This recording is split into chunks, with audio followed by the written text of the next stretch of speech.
We're looking at all the parts for Vampira like this.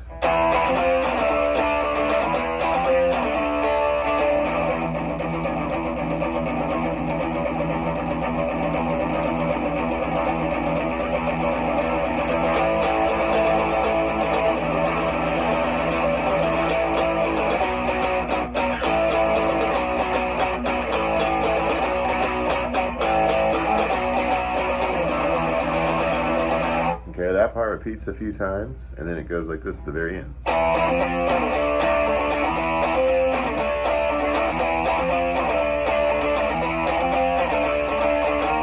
Okay, so let's practice a little slower. I'm at 5 and 7, and I got my E string open. I'm going.